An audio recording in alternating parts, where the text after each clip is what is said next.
ध्यानाभ्यास के लिए कृपया अपने नेत्रों को बंद कर लीजिए, अर्थात पर पदार्थों को देखना जानना बंद कीजिए। इतना ही सुखी होने का मार्ग है। पर पदार्थों को देखते जानते हैं तो कदाचित हमको विषय सुख अनुभव में आता है, तो हमको यह भ्रम होता है कि वह सुख पर पदार्थों से हुआ है। हम पर पदार्थों के सन्मुख रहते हैं और अपने सुख स्वभाव के सन्मुख नहीं होने से हमको वास्तविक सुख नहीं मिलता है।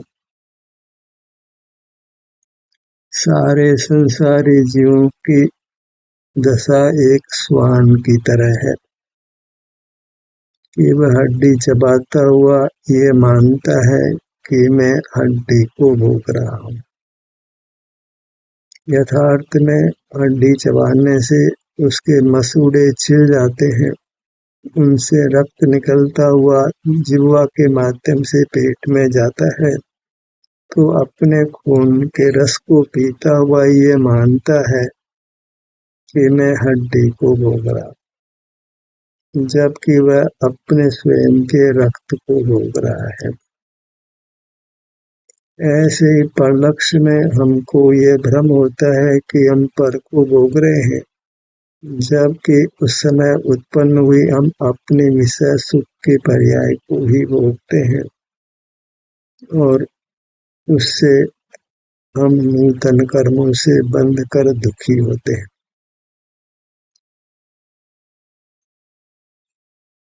तो ये भ्रम समाप्त कैसे? जब वह पर पदार्थों को जानना देखना बंद करे तो उसे कोई पर पदार्थ सुखद अनुभव में ही नहीं आएंगे, तो स्वतः ही वह अपने में होगा और सुख का अनुभव करेगा।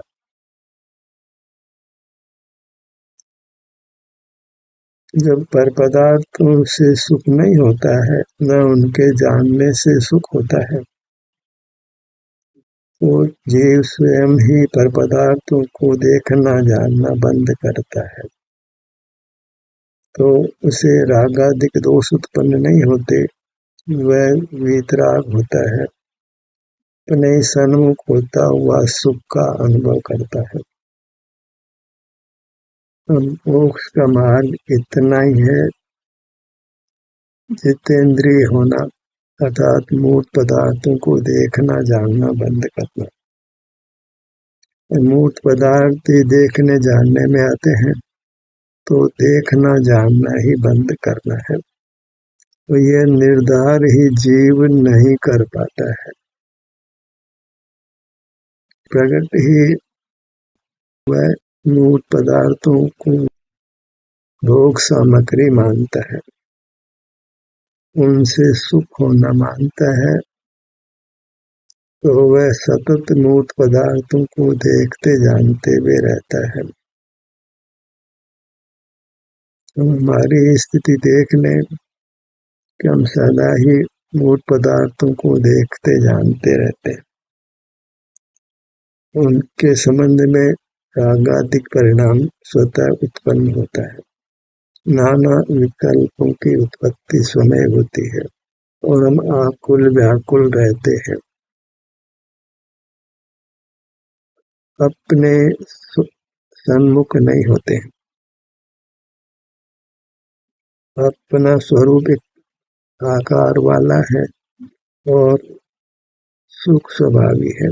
सुख स्वभाव त्रैकालिक है, तो ऐसे स्वभाव के पास जाने से उसका ही स्वरूप सुख रूप परिणमित होता हुआ अनुभव में आता है और इसी प्रक्रिया को वह कायम रखता है, अर्थात मूर्त पदार्थों को देखना जानना बंद करके अपने सन्मुख रहता है, तो वह निश्चित ही पूर्ण सुख को प्राप्त कर परमात्मा हो जाता है। मोक्ष मार्ग के इतने ही देश में है कि ज्ञान को मर्यादा में ले और अपने अनुभव रूप रहे। ज्ञान को मर्यादा में ले अर्थात मूर्त पदार्थों को देखना जानना बंद करे, तो स्वतः ही उसको अपने में सुख का अनुभव होने लगता है। वह अपने में उपस्थित होता है, स्वस्थ होता है, सुखी होता है। मोक्ष मार्ग इतना ही है, मोक्ष मार्ग के देशना भी इतनी ही है। इससे अधिक जो कुछ पढ़ता लिखता है, सुनता है, उस सब से संसार ही दीर्घ होता है। मोक्ष मार्ग किंचित भी नहीं होता। अपने अनुभव से ही जान ले कि मूल पदार्थों को देखते जानते हुए वह रागादि रूप परिणमता है, आकुल व्याकुल रहता है।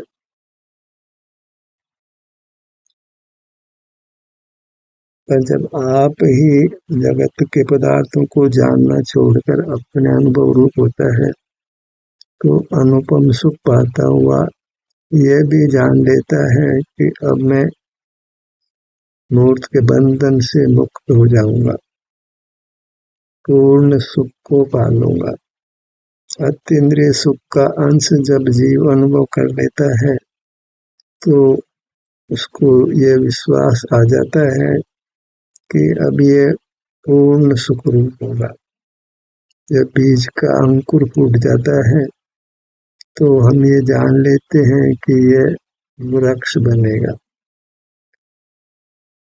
बस बाह्य पदार्थ से विमुख होते हैं तो सुख का अंकुर फूटता है और जीव ये जान लेता है कि अब मैं संसार से पार हो जाऊंगा। पदार्थ कभी ज्ञान में प्रविष्ट नहीं होते, बाहर ही रहते हैं। जैसे दर्पण में बिंब प्रविष्ट नहीं होते हैं, बिंबों की उपलब्धि दर्पण को नहीं होती है। ठीक इसी भांति पर पदार्थों को जानने से पर पदार्थों की उपलब्धि नहीं होती है। पर पदार्थ तो भिन्न ही रहते हैं। हमारे में पदार्थ प्रतिबिंबित नहीं होते, जानने में आते। इस प्रकार पुद्गल में तो पदार्थ का दासित्व प्रतिबिंबित होते हैं। हमारी नेत्र की पुतली में भी पदार्थ प्रतिबिंबित होते हैं, वह तो पुद्गल है। हमको तो पदार्थ जानने में आते। दर्पण की तरह पदार्थ हमारे में प्रतिबिंबित नहीं होते, हम तो पदार्थों को जानते हैं और जानते हुए पदार्थ हमको सुखद या दुखद अनुभव में आते हैं। तो मोहदय से राग द्वेष होता है और शरीर ही हमको ऐसा प्राप्त होता है, इंद्रियां ऐसी प्राप्त होती हैं कि कोई पदार्थ हमें सुखद लगे या दुखद लगे। तो सुखद लगते हैं तो फिर राग उत्पन्न होता है, दुखद लगते हैं तो द्वेष उत्पन्न होता है। मूल में तो ये मूर्त शरीर मिला है, उसमें इंद्रियां मिली है, तो इंद्रियों से पदार्थ अच्छे बुरे दिखाई देते हैं। वह दोष वास्तव में इंद्रियों का ही है। मूल में दोष इंद्रिय ज्ञान का ही है। अगर पदार्थ सुखद दुखद अनुभव में नहीं आए तो फिर वहाँ राग द्वेष नहीं हो सकता है। पर जहाँ पदार्थ सुखद दुखद अनुभव में आते हैं, इंद्रियां हमारी इस प्रकार बनी है कि कोई पदार्थ सुखद लगे, कोई पदार्थ दुखद लगे, तो ठीक उसी समय मोह का उदय होता है।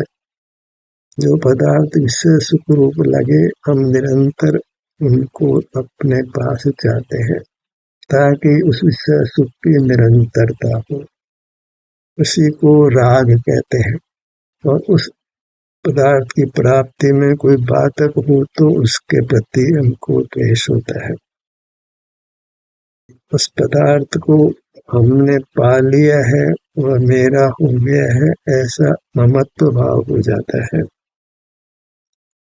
वह सब मोह के उदय से होता है। पर जब हम किसी पदार्थ को जानते ही नहीं हैं, अपने में उपस्थित होते हैं, तो सारा भ्रम टूट जाता है। हमको अपूर्व सुखानुभूति होती है, वही वास्तविक सुख है, जिससे संसार उजड़ जाता है।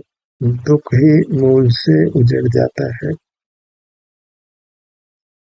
जब वृक्ष के मूल को ही नष्ट कर दिया जाए तो वृक्ष नष्ट हो जाता है। हमने संसार के मूल को ही नष्ट कर देना है। वह मूल है मूर्त पदार्थों को देखना जानना। मूर्त पदार्थ ही देखने जानने में आते हैं। तो अमूर्त पदार्थ को ज्ञान का विषय बनते नहीं है। हम अमूर्त हैं तो हमको केवल अपने अमूर्त स्वरूप में सुख का अनुभव होता है, क्योंकि हम सुख स्वभावी हैं। पर का देखना जानना बंद करिए और अपने को ही लक्ष्य में लीजिए। आप उत्पाद व थोवे रूप है, सिर से पैरों तक ये अपना विस्तार है। सुख का उत्पाद होने से सुख का अनुभव होता है। एक समय में विस्तार का ग्रहण होता है और उत्पन्न सुख का अनुभव होता है। वही वस्तु का स्वरूप भी है। हम अपने स्वरूप को पा लेते हैं। स्वरूप का साक्षात्कार होता है, वह वास्तव में स्वरूप की उपलब्धि है। स्वरूप का दर्शन कहें कि स्वरूप की प्राप्ति कहें। जो प्राप्त है उसकी दृष्टि नहीं थी, अब दृष्टि हुई तो प्राप्त को हमने प्राप्त कर लिया। प्राप्त की ही प्राप्ति होती है, जो प्राप्त नहीं है वह अनादि से प्राप्त नहीं है और अनंत काल प्राप्त नहीं होगा। यह एक नियम है। अनादि से जो प्राप्त है उसी की प्राप्ति होने वाली है। जो अनादि से प्राप्त नहीं है वह अनंत काल भी प्राप्त नहीं होगा।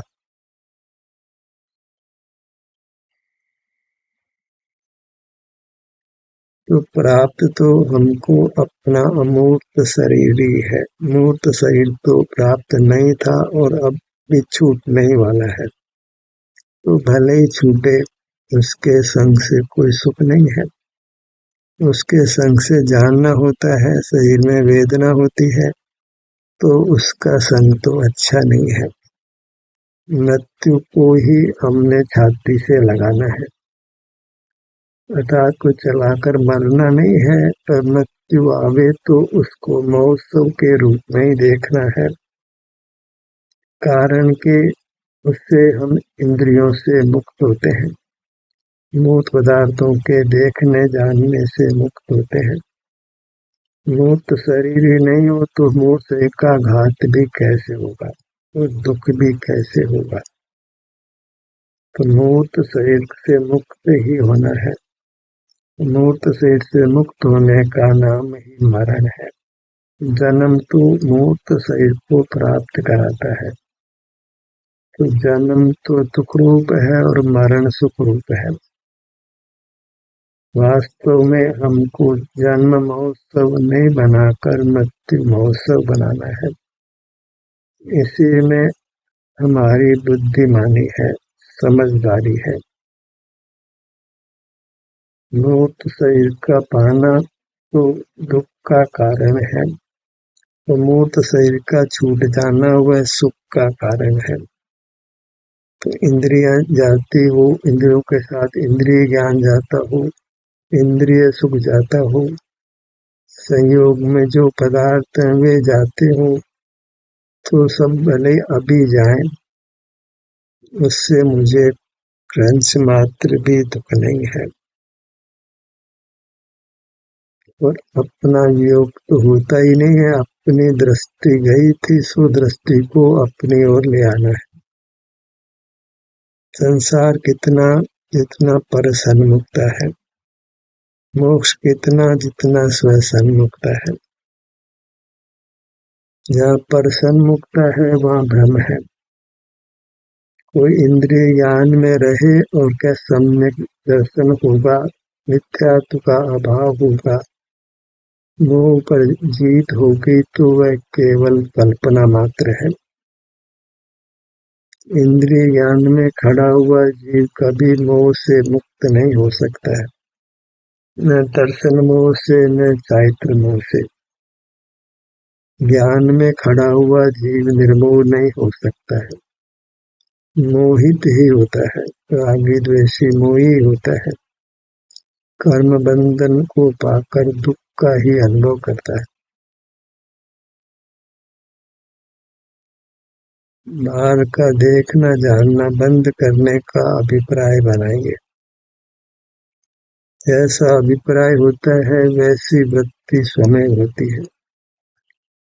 फिर हम मूर्त से दृष्टि फेर लेते हैं तो अपने मूर्त पर दृष्टि होती है, और जहाँ अपने मूर्त पर दृष्टि होती है तो आनंद का प्रवाह चल पड़ता है, राग मिटता है और वीतरागता प्रकट होती है।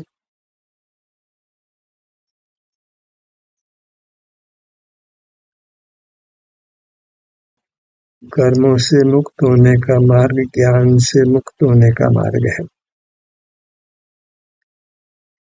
पदार्थों के ज्ञान से मुक्त होना है। स्वयं का ज्ञान नहीं होता है, स्वयं सुख स्वभावी होने से स्वयं का अनुभव होता है, संवेदन होता है। ज्ञान पर का है और उससे ही संसार उत्पन्न होता है।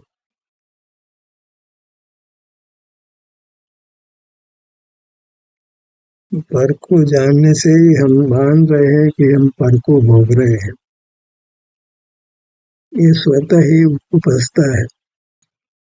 कारण के पर को जानते हुए वैसे सुख दुख होता है तो उसका कारणपना हम पर को देते हैं।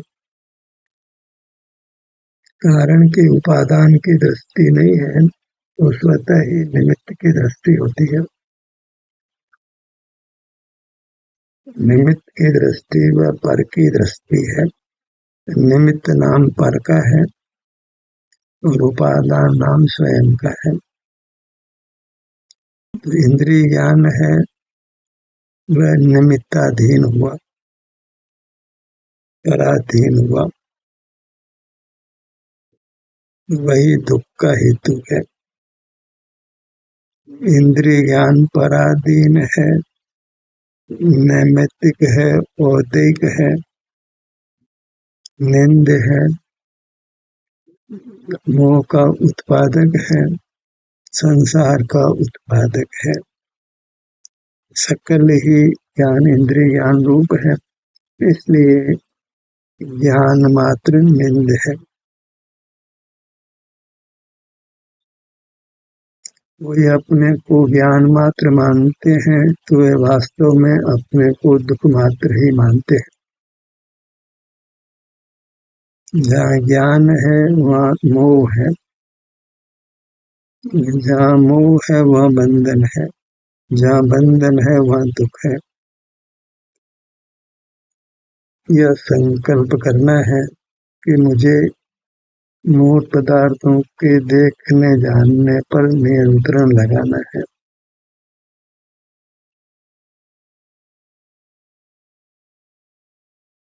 मूल पदार्थों को देखना जानना कम करते हुए समाप्त कर देना है।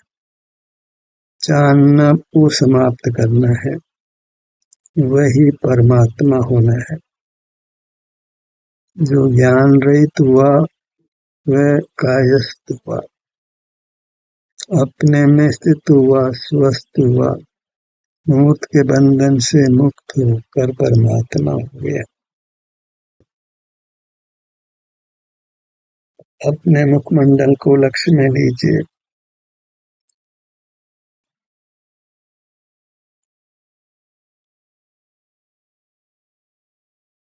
हमें मूल पदार्थों को देखना, जानना वह संसार का कारण लगे, दुखों का कारण लगे।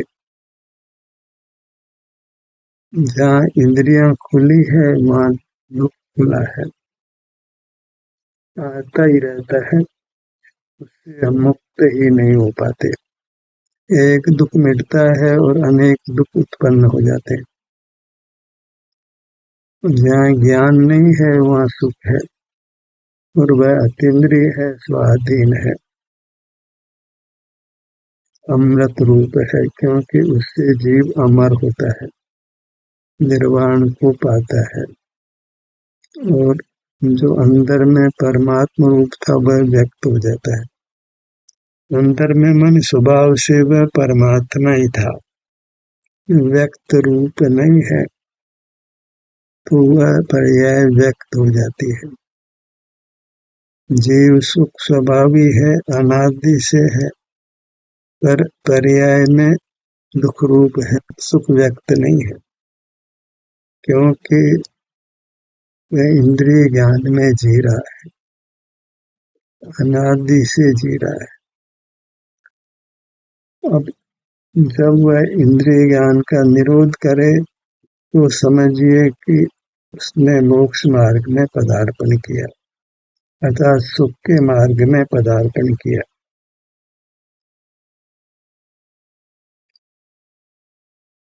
ललाट का भाग,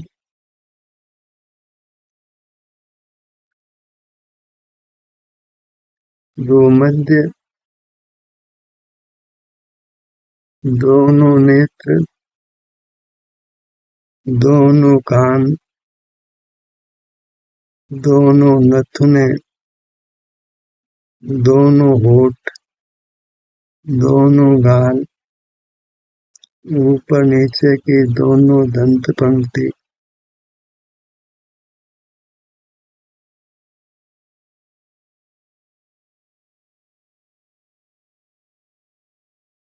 इस प्रकार अपने अनुभव रूप होना है, तो पर पदार्थों का जानना बंद हो जाता है।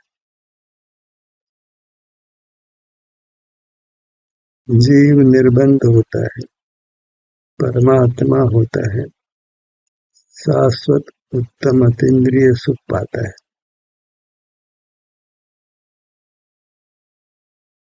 स्वान की तरह भ्रम में नहीं जीना है, अन्यथा हम स्वयं ही अपने लिए दुख के बीज बोते हैं।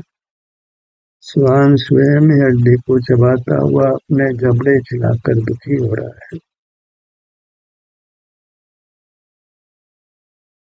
ऐसे ही हम विषयों का सेवन करते हुए अपने अतीन्द्रिय सुख को व्यक्त नहीं होने देते और दुख को भोगते हैं।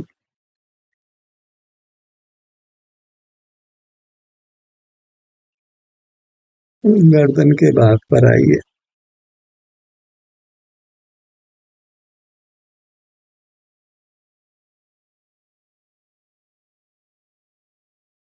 एक का ही प्रयोग करना है, मूल पदार्थों के देखने जानने पर विराम लगाना,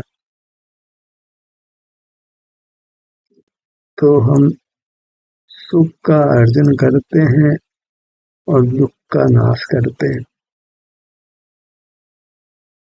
हमें सुख कमाना है, सुखी होना है, दुखों से मुक्त होना है।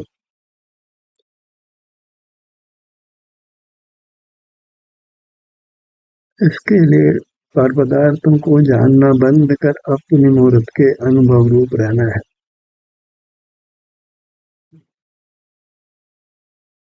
जानना दुख का लक्षण है, अनुभव करना सुख का लक्षण है। अनुभव स्वयं का है और जानना पर का है, तो पर को नहीं जानना है। इतना ही अपने पर दया करना है, अपने को दुखों से बचाना है, दुखों से अपनी रक्षा करना है और सुख से जीना है।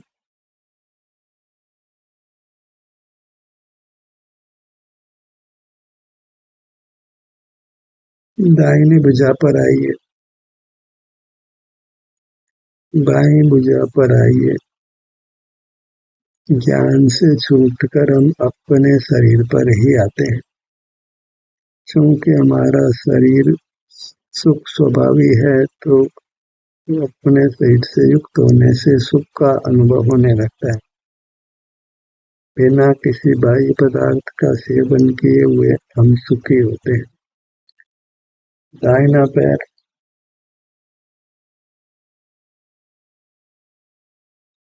बायां पैर। जिस क्षण पर पदार्थों को जानने में हमको दुख लगने लगा, ये लगने लगा कि ये मैं आत्मघाती कार्य कर रहा हूँ, अपने ही सुख को नष्ट कर रहा हूँ, अपने को महान कष्ट में डाल रहा हूँ,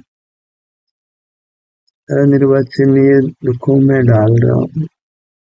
तो पदार्थों के जानने को छोड़ देता है।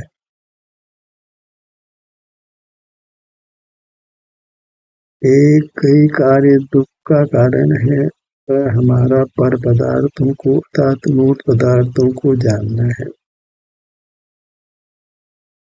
दुख का अन्य कोई कारण नहीं, एक ही कारण, मूल कारण वही है। उत्तर कारण भले ही हम कितने ही कहें, एक मूल कारण को मिटाने पर उत्तर कारण तो स्वयं मिट जाते हैं। कारण को बनाए रखते हैं तो दुख बना ही रहता है। वृक्ष की मूल को कायम रखकर हम वृक्ष को नहीं मिटा सकते। ऐसे ही इंद्रिय ज्ञान को अपना स्वभाव मानने पर हम दुख को नहीं मिटा सकते। इंद्रिय ज्ञान या ज्ञान कहें, दोनों एकार्थक हैं। अपनी मूर्त को ही मन नमन करना है, इसी में झुकना है, इसी के प्रति आदर भाव लाना है। भक्ति का भाव, आराधना का भाव लाना है, तो स्वतः ही हमारी वृत्ति अपनी मूर्त के सन्मुख होगी और हमको सुख का अनुभव होगा। ध्यान का सत्र यहीं समाप्त होता है। आपकी सहभागिता के लिए धन्यवाद।